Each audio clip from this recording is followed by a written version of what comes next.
My wife and I have been involved in pit bull rescue since about 2001. After 9 years or 10 years of doing private pit bull rescue in our home, we founded Pitty Rescue Inc. in April of 2010. And the purpose of us starting our own nonprofit rescue was to do rescue on a greater scale. Previously, we were only able to foster, a dog at a time and help out here or there. So now when we founded Pitty Rescue, we can foster 4 or 5 dogs at a time.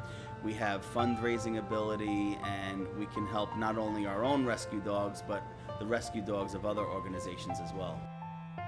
The term pit bull is probably one of the most misunderstood terms as it relates to dogs.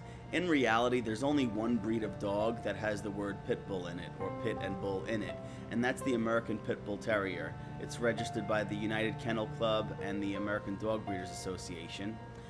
The problem is the social and public perception of pit bull comprises so many different breeds. There could be anywhere 5 or 6 different breeds of dogs, and any mixes thereof that people could label a dog a pit bull. So there's a vast difference between what an American Pit Bull Terrier is and what the public perceptions of a pit bull is. And I think therein lies a lot of the problems with, breed identification, media sensationalism. At the end of the day, if a dog is big and muscular and athletic, they're going to call it a pit bull. And I think that has a lot to do with the negative stereotype and, the unjustly labeling of these dogs as monsters, when in reality they're just like any other dog. People of all demographics are starting to adopt pit bulls, and I think a big reason is they're looking at them as just dogs. When I evaluate pit bulls, or I train pit bulls or pit bull type dogs, and in comparison to other breeds that are out there, I find that they're one of the most loving breeds on the planet. Now, obviously, I'm biased towards pit bulls because I know that they are genuinely one of the best dogs on the planet. The problem is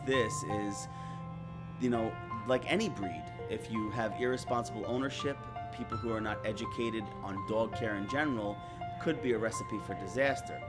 Now, as it relates to pit bulls compared to other breeds, temperament-wise, many temperament tests out there, like the American Temperament Test Society, pit bulls score higher than, most of the 200 breeds of dogs that they test.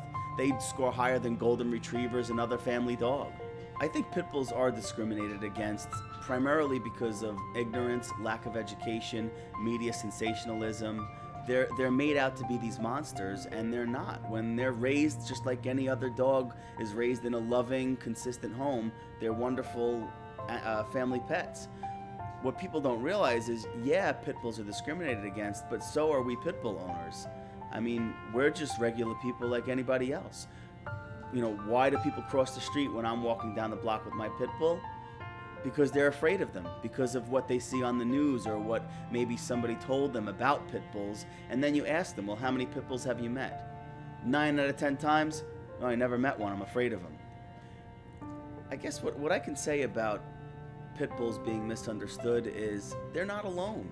I mean, some of my favorite breeds, they've been through the gamut of discrimination. Rottweilers, German Shepherds, Dobermans, Cane Corsos, Presa Canarios.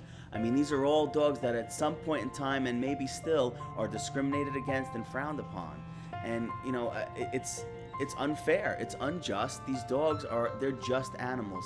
They're domesticated dogs, and if given the right opportunity, the right socialization, and the right training, they are wonderful family pets. So, sit. Go.